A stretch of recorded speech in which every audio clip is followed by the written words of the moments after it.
Gracias por este ratito, Juan Carlos Morán, muy gentil. Gracias. Valoro los que hicieron aportes en el momento que había que hacerlos. Hoy es bastante más fácil para todo el mundo. La matriz que describió Wagner es la que usted había explicitado en su momento, casi en soledad, con algunos bemoles, digamos, pero era eso un poco. Sí.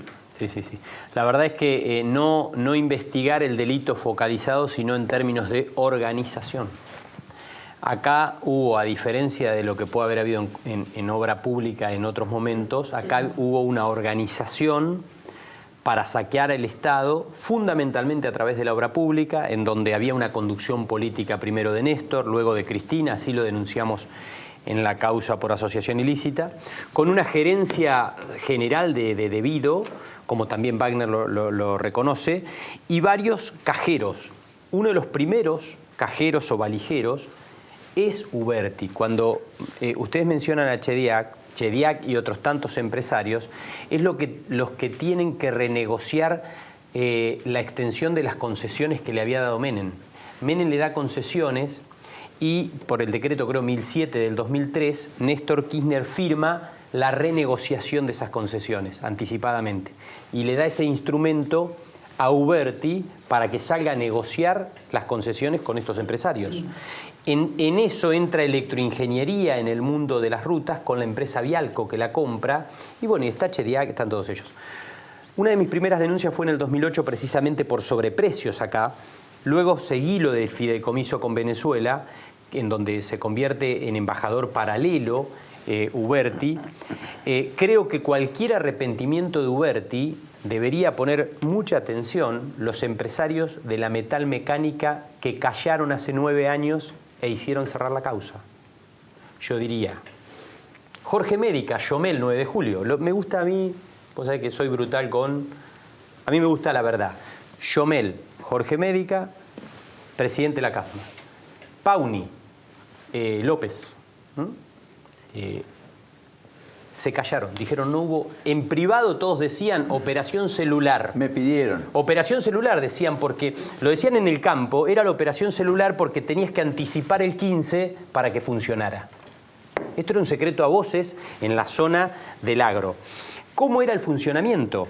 Había un fideicomiso con Venezuela en el cual Argentina le compraba fuel oil hasta mediciones que la AGN dijo más allá de los requerimientos. O sea, seguían llegando barcos aun cuando no los necesitábamos. O se pagaban barcos que nunca llegaban. Exactamente. Hubo algún barco que se pagó que nunca llegó y otros que directamente se tuvieron que devolver con costo a la Argentina del traslado porque no los habíamos pedido, pero ellos mandaban.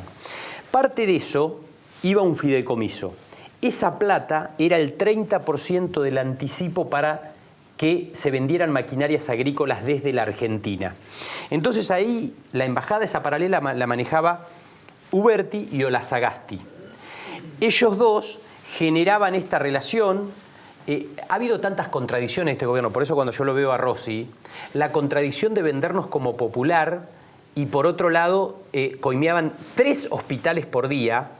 ¿Y por qué digo esto? Porque el mismo día que hacían el acto de la anticumbre, ¿ustedes recuerdan la anticumbre del ALCA? 2005, en Mar del Plata. El mismo día yo lo denuncié, se firmaron los convenios más saqueadores de la Argentina en el INTA Balcarce entre Devido, Chávez, Kirchner y los ministros de Venezuela. Ese día fue clave para todo lo que es la corrupción contra Venezuela. Por eso digo, en un momento se protestaba por el pueblo argentino y se estaba saqueando con los convenios. Eso produjo realmente, bueno, lo que fue Palmat, porque habían institucionalizado ese porcentaje a través de una consultora que se llamaba Palmat, Madero Trading. Recordemos que el embajador Sadús lo confiesa esto. Nosotros le pedimos a Ercolini que lo cite como testigo. 1 año y medio tardó Ercolini. 1 año y medio y le presentamos los papelitos con los reportes del embajador al canciller Bielsa. 1 año y medio. Lo cita y reconoce. Sadús dice, sí, los empresarios que iban a Venezuela me decían que teníamos que darle entre el 15 al 25% a Pero a diferencia de Devido. esta causa, ningún empresario dijo sí. Exactamente. En esta causa los empresarios dijeron por eso sí. a mí me da esperanza también el avance de esta causa, porque ningún empresario ahí, todos callaron. Juan Todos Carlos, callaron. tengo un último momento con el extraordinario equipo que además me acompaña cada noche, que jugamos mucho con la información. Nacho, Lourdes están pendientes y al conteste con el celular de las novedades que llegan, son realmente importantes. Nacho. Sí, Sí, la información la trae Lourdes. habría un nuevo chofer arrepentido en esta causa. Mañana aparentemente se van a presentar en Comodoro Pi para hablar ante el fiscal Carlos Stornelli. Es información que vamos chequeando junto a Nacho aquí, pero la última novedad es esa, que habría un nuevo chofer arrepentido en la causa de los bolsos de las coimas. Habría un nuevo Centeno, llegaría de la mano de un legislador de Cambiemos, que lo habría tal vez ablandado. Sí. Roberto Costa, diputado provincial de Cambiemos. Estuvo acá. Estuvo Senador. Aquí, El jueves. senador. Presidente del bloque. Presidente de bloque. El jueves pasado. Aparentemente lo acercaría a él, lo habría convencido. Esto es su último momento, Paulino, eso sabrás entender. Pero bueno, estamos ampliando. En Santa Cruz siempre la información estuvo, nosotros gran parte de la información que traíamos a Comodoro Pi era de Santa Cruz. Lo que pasa es que había mucho miedo, porque ese modelo, Perdón, de quiero hacer una autoritarismo precisión. lo nacionalizaron. ¿Es Roberto Costa, senador provincial? Roberto Costa, o de la Eduardo, provincia de Buenos Aires. O Eduardo Costa. No, Pensé que Roberto- tenía que ver con Roberto Costa, Costa. perdón. Roberto Costa es el Sí, sí, presidente Roberto del de bloque Escobar, de sí. Cambiemos, que es de Escobar y es senador provincial. Correcto. Está Pablo Correcto, Mendelevich. confundí Ya- con, ya bueno, conversamos, Pablo, bienvenido. Gracias. Qué noche, ¿no? Muchas gracias. Gracias Qué por semana. ¿Qué semana? Bueno, entonces, a ver, el Club de la Obra Pública también fue parte de una estructura relativamente similar de un club en los negocios con Venezuela, y así uno podría ver distintos dudas. capítulos que son los que gestaron este descreimiento generalizado en que la política no aportó nunca transparencia y que nunca explicó lo que debió explicar y que siempre recurrió al argumento político, es una persecución, es para tapar aquello o lo otro, es porque el dólar está arriba de 30 pesos como se escuchó hoy, inclusive haciendo circular una comunicación del Ministerio de Hacienda que daba cuenta de una eventual restauración del corralito, que hasta lo tuiteó Juliana Di Tulio, presidenta del bloque en su momento del Frente para la Victoria, un hecho inédito, porque además se quejaba del corralito, que fue una de las cosas que muchos se vanagloriaron que tuvo el gobierno de la expresidenta Cristina Fernández de Kirchner a propósito de contener la hemorragia en la salida de dólares. Ferreira. Corralito que, por cierto, no está vigente, uno puede comprar dólares en el mercado financiero, hay una preocupación descomunal respecto a quién le pone el techo. Lo que ha hecho el Banco Central es decir, vamos a ir a subastas desde el Ministerio de Hacienda, pero no vamos a poner a disposición más reserva del Banco Central para contener la escalada del tipo de cambio, lo que no quiere decir no van a poder comprar dólares al mercado oficial. Sí, Nacho, perdón. Sí, Paulino, aparentemente el chofer que se arrepentiría sería el chofer y que estuvo al lado todo el tiempo del secretario privado de Julio De Vido. Se trata de José María Olazagasti, aquí lo nombraba Juan Carlos. Sería él quien se iría a arrepentir. Es todo una sorpresa, es todo un golpe para el clan De Vido. Pero es Olazagasti o el chofer de Olazagasti. El chofer de Olazagasti. Es el chofer de Olazagasti, pero es todo un golpe al clan De Vido. ¿Por qué? Porque a diferencia de Barata, que con Centeno era una basura humana, así lo reflejaban en los pasillos del Ministerio de Planificación, a cómo se comportaba Barata con Centeno. La confianza que tenía José María Olazagasti con su chofer era de una cotidianeidad y de llevarlo a todos lados juntos. Y déjame decirte una cosa, hoy iba a ser trasladado Olazagasti a Comodoro Pi, de hecho en un momento se había especulado que había sido trasladado, finalmente hubo una cuestión de traslados y van a llevarlo mañana a José María Olazagasti, quien está detenido desde el día sábado que se presentó. Déjame insistir con esto porque no es menor y no quiero que pase de largo. Hay un chofer que siendo maltratado contó casi todo. Bueno, hay un chofer que participó de muchísimas cosas con el protagonista y que ahora se va a arrepentir, con todo lo que eso implica. Un chofer que iba a todos lados. Cuando iba a todos lados, entraba a los almuerzos, a las cenas. Una persona que en el clan De Vido consideraban inquebrantable, Paulino. Inquebrantable. O sea, una persona de extremísima confianza de José Esto es María impresionante Olazagasti. porque además Centeno, con lo que marcás, ni siquiera lo quiso contar. En algún momento se asustó. él dejó los cuadernos como resguardo de vida personal en manos de alguien, que termina siendo Bacigalupo, que luego se lo lleva a Diego Cabo, que había escrito sobre Hablen con Julio. Ese fue el argumento que dijo por el cual se lo traslada esos cuadernos al propio Cabo Tenenero. Perdón que terminó esto, Lourdes, y después me aclarás todo lo que quieras.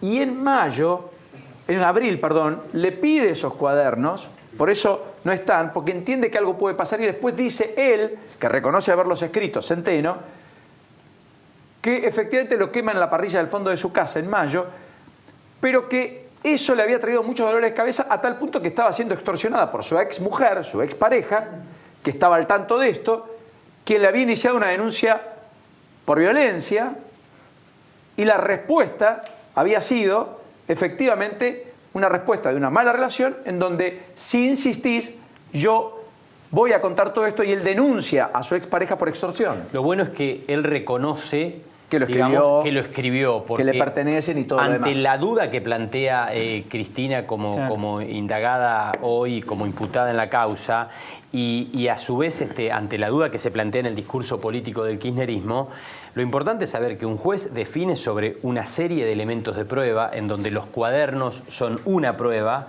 pero el testimonio es otra, el arrepentimiento que va coincidiendo con todo es otro elemento de prueba, y fundamentalmente también entender que la contracara de eso, que son los sobreprecios de la obra pública, está claramente demostrada en las distintas denuncias hechas. Lamentablemente perdimos 8 o 9 años de latrocinio a la Argentina y de saqueo a nuestro país por la resolución que Ollarvide tomó de quemar los primeros cuadernos. Porque los primeros cuadernos que hubo en la justicia fueron los 2.200 mails que en ese allanamiento le sacan a Manuel Vázquez de su computadora y que contaba todo. El periodista que haya tenido acceso, yo tuve acceso a ese Omar Lavieri decía mucha referencia. Y la realidad es que había un montón de información de Jaime, ¿no es cierto? y los invalidaron. Entonces ahí, y los invalidó aparte, terrible. Porque tomó la además, decisión la decisión el día de la tragedia de Once. Ese día firmó Ollarvide. Por eso cuando Ollarvide llora, Ollarvide, la verdad es que si hay justicia debería ir preso. En ese momento se podría haber empezado a frenar todo, es decir, nos hubiéramos ahorrado 10 años. 10 años. Bueno, por eso hay que darse vuelta y decir, hay más de 70 imputaciones penales a los actuales funcionarios, hay denuncias graves, muy graves, de connivencia con el sector y el mundo financiero, a partir de ventajas a empresas que cuando se dan vuelta a los propios funcionarios les pertenecen. Judicial.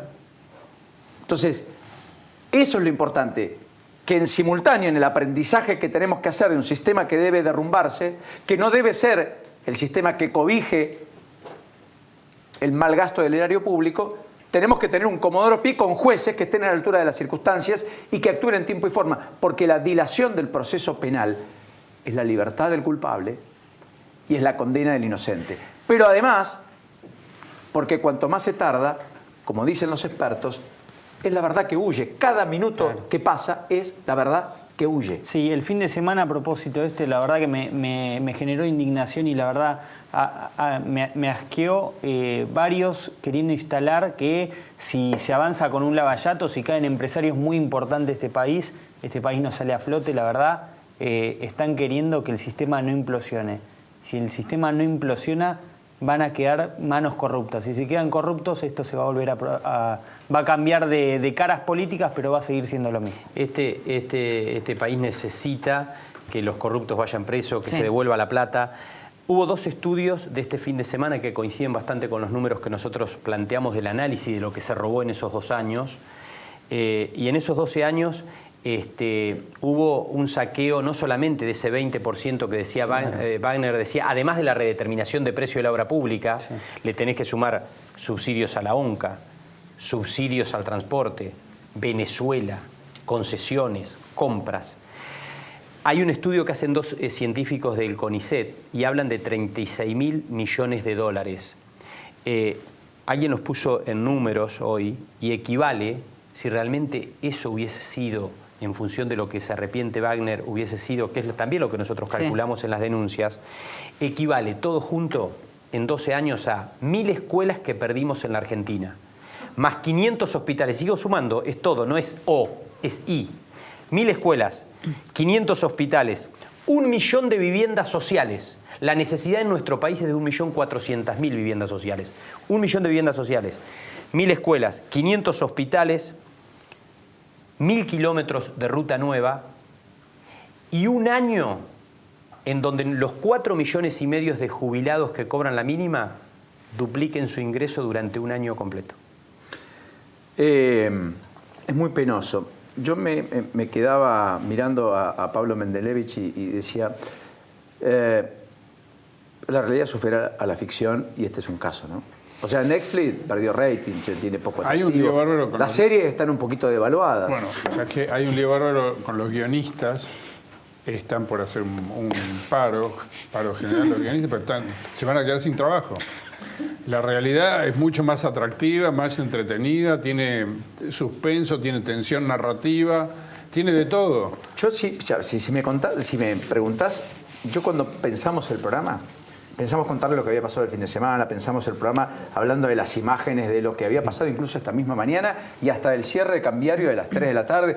Está esperándonos Aldo Abrán, en un ratito vamos a intentar una conversación telefónica con él a propósito de la decisión del Banco Central, las medidas que ha tomado el equipo de Caputo, que además las tomó en medio de la operatoria cambiaria, digamos, de los mercados abiertos, algo que en general se suele tomar como decisión o a las 9 de la mañana o a las 3:30 de la tarde, pero nunca a la 1 de la tarde, como pasó hoy, digamos. Bueno, en fin, más allá de eso que ameritó el cuestionamiento de Nielsen y otros, a lo que voy es, teníamos pensado un programa distinto. Pero claro, si te aparece Uberti la posibilidad de ser arrepentido. Te aparece que Bonadío termina allanando el edificio, aunque no el departamento de la expresidenta, departamentos 2 en distintos pisos, que al mismo tiempo pertenecen a alguien que no conocíamos hasta aquí, que era el hermano de Fabián de Sousa, que a su vez es el socio de Cristóbal López, que a su vez es el principal aportante al patrimonio de la expresidenta. Y en el mientras tanto aparece ahora la idea de que alguien que ni en los papeles remotamente podría pensarse que podría efectivamente arrepentirse, como el chofer, que era más que un chofer, con una extraordinaria relación con su jefe, José María Olazagasti, pudiera ser eventualmente arrepentido. Si es el chofer de toda la vida de Olazagasti, esto cambia radicalmente, Paulino. Ahí está saliendo Cristina sin declaraciones, ¿otra vez?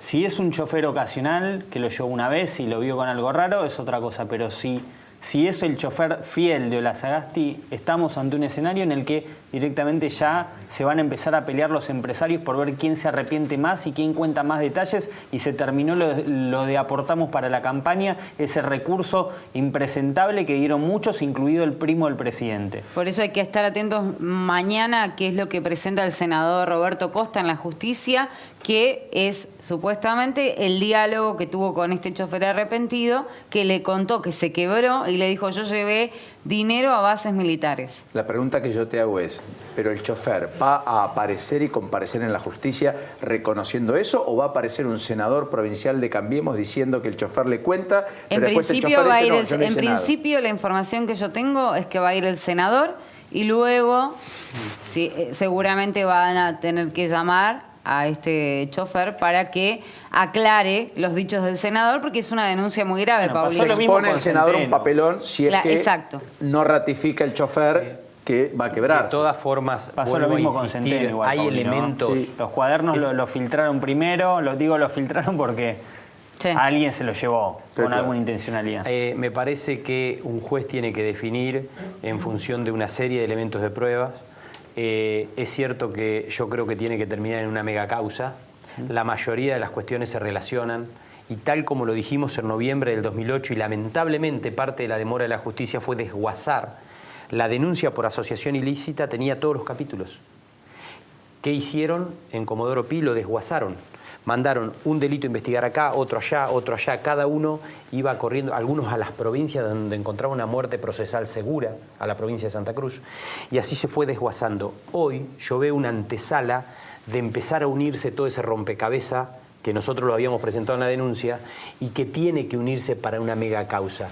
El fiscal Diego Luciani del Tribunal 2, donde está la causa del direccionamiento de obra pública. Exactamente. Causa donde hoy Cristina le pide al juez Claudio Bonadío que envíe esta causa para acumulación. ¿Por qué? Porque dice que en esa causa se la investiga ella por asociación ilícita por lo que fue el direccionamiento de obra pública. Entonces dice que el juez que debería entender es Ercolini. Y está claro que todo se relaciona, así como los mails en un momento eran prueba de 4 juzgados distintos y se cayeron con la invalidez y la ratificación en la Cámara, los cuadernos pueden ser prueba en varias causas. Ahora, creo que tiene que terminar todo en una mega causa por asociación ilícita con una principal imputada que es Cristina. Bueno, y Diego Luciani justamente pidió Gracias, esos muchas cuadernos como prueba para el juicio.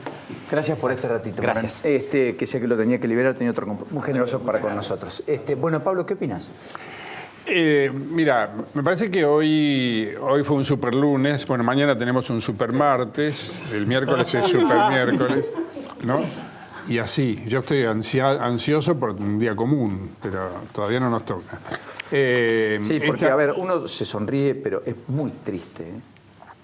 Sí, es una mezcla de sensaciones, ¿no? Porque a la vez hay una esperanza, porque lo que está pasando es inédito, es histórico, es una gran oportunidad para la Argentina y a la vez tiene costos enormes. Es agridulce.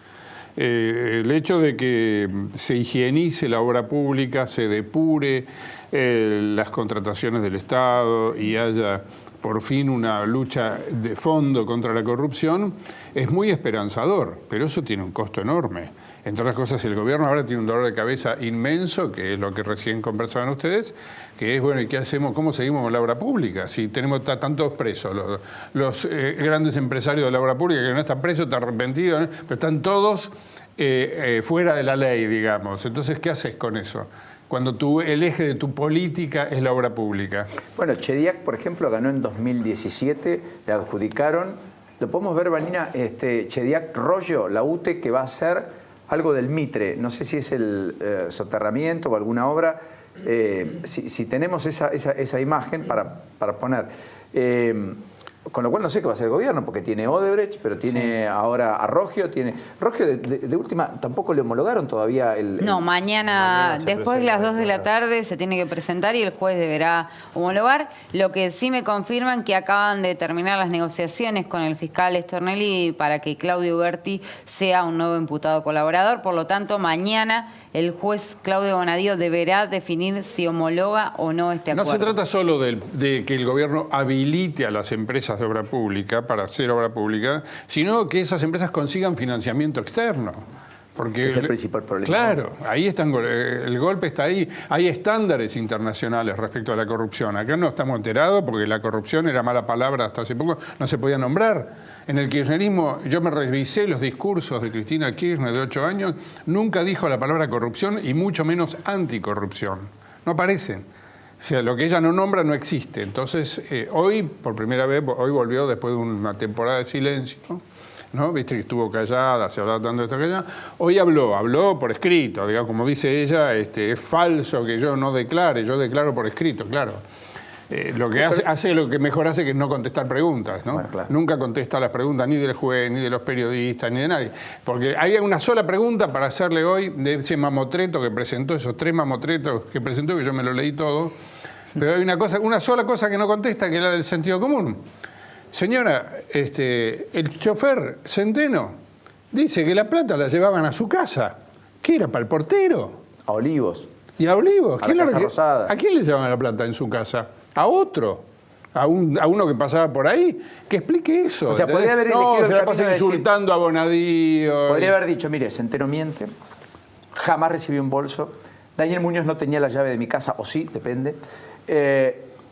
Nunca en Olivos entró un auto con plata. Podría haber dicho todo eso. Nada de todo eso. No habla del tema. Ella no habla del tema, como siempre. De lo que habla es de que Bonadío la persigue, que ella es una perseguida política, actualiza la doctrina vudú. ¿Qué dijo vudú? Que vudú dijo que a él lo condenaron por lo de las AFJP, porque él fue un héroe que entonces tocó intereses, por eso esta es la respuesta. Ella dice lo mismo, dice que como ella hizo la ley de medios, entonces los medios hegemónicos se organizaron con el partido judicial para convertirla en presencia política. Y hace una comparación nefasta, realmente es una cosa de muy mal gusto lo que hace. Dice que la dictadura hacía desaparecer personas para eliminarlas, y que esto es lo mismo. Solamente que esto es eliminación política. Lo que quieren es eliminarla políticamente a ella. Sí. O sea, se compara con los desaparecidos. Con un elemento adicional, Pablo, y bien por traerlo a la mesa, que dice que Cabot armó un grupo de tareas con periodistas que colaboraban en la investigación. Exactamente lo mismo que Néstor Kirchner le había endilgado en la puerta del Congreso Nacional a los productores agropecuarios en medio de la discusión de la 125, cuando les adjudicó ser parte de los grupos de tarea de los 70. Para la gente joven que está viendo que no sabe, los grupos de tareas, los 70, los grupos de tareas eran los militares que salían a la noche a secuestrar gente. Eso era un grupo de tareas. Y dice que el periodista de La Nación armó un grupo de tareas. Es una cosa, es tremendo por donde lo mires. La información de último momento tiene que ver con Claudio Uberti. En estos momentos lo están trasladando a la sede de la alcaldía de Cavia. Mañana seguramente se presentará en los tribunales de Comodoro Pi, lo van a volver a trasladar, donde el juez deberá homologar este acuerdo de negociación al que ha arribado con el fiscal Carlos Stornelli. Y mañana mismo también tiene que declarar en esta causa José López. Recordá que Germán Nivelo lo había mencionado y después el propio Wagner también dijo que otro de los que recaudaba era José López, que no recordaba quién era el chofer de López o quién era la persona que mandaba a López, pero bueno, mañana se tiene que presentar a primera hora en los tribunales federales para prestar declaración indagatoria. Wagner contó cómo eran las reuniones de los empresarios de obras públicas en las que se repartían el negocio, o sea, era la asociación wagneriana, era eso. Pero, ¿y qué dice hoy Cristina de eso? Dice que, primero hay un párrafo que dice que la prueba de que la persiguen es que le están cuestionando en sede judicial decisiones de la Constitución como son el reparto de la obra pública. Pero no está hablando del reparto, estamos hablando de delitos cometidos con la obra pública. Y después dice que la cartelización de la obra pública es una cosa que viene de hace mucho. No lo inventaron ellos, viene de siempre. Y por eso pide que como testigo comparezcan Macri, etc. Respecto a Calcaterra, no quiero dejar pasar por esto, no quiero dejar pasar por alto algo. De una nota en el Diario de la Nación, habla con nuestro colega Del Río. José del Río, exactamente, gracias Nacho, y reconoce algo insólito. Mirá que fue coacheado, mirá que... Calcaterra dice, sí, yo pagué, pero entre otras cosas porque eso aceitaba los mecanismos para la redeterminación de precios en las obras que participábamos o para agilizar pagos que estaban muy demorados de parte del Estado. Eso no es aporte a la campaña, eso es coima. Esto estaba asumido, chicos, ellos lo creían que era así el sistema. El que rompió el esquema fue Wagner el viernes. No, Wagner destrozó todo. Wagner contando lo que dice Pablo. Y Abel Medina. Y Abel Medina que por primera vez dice, sí, yo vi plata, pero nunca supe que era por extorsión o que era... Pero porque Abel Medina dijo que era para la campaña. Wagner dijo, acá nos reuníamos en la Cámara de la Construcción, se definía quién hacía cada obra, ni siquiera era una licitación... Lo de Abel Medina también dejan claro el rol de los jefes de gabinete. Recordemos que el jefe de Capaccioli en la campaña del 2007 era el jefe de gabinete Alberto Fernández. Es decir, hay que investigar el rol de los jefes de gabinete.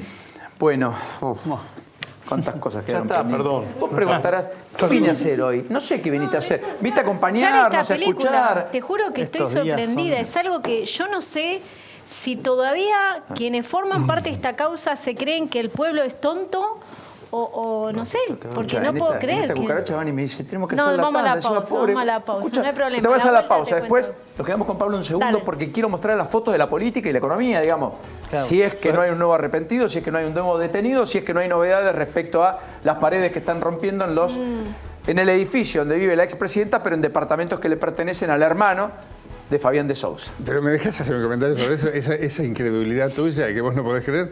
Me hiciste acordar un párrafo de lo que dice hoy Cristina Kirchner en el escrito, dice Y encima dicen el disparate de que yo cuando estaba gobernando tenía tiempo para ocuparme de estas cosas. Pero y si sí, a las seis- efectivamente es el disparate que tiene perpleja a toda la Argentina. A las 6 Que de la tenía tarde tiempo para llegaba. ocuparse. A las 6 de la tarde llegaba a la Casa Rosada. Estaba 3 horas, se iba. 6 de la tarde. Lo que no quiere decir que no tomara decisiones antes en otro lugar, etcétera. Pero, efectivamente, como dice Pablo, estamos todos atónitos porque era la administración de lo privado en simultáneo con lo público. Y de hecho conformaron empresas, En un mismo consultoras, acto. etcétera, mientras eran presidente. Exacto. Y eso se cuestiona. No se eran- objeta acá y en cualquier lugar del No mundo. eran dos tareas escindidas, era todo en un mismo acto.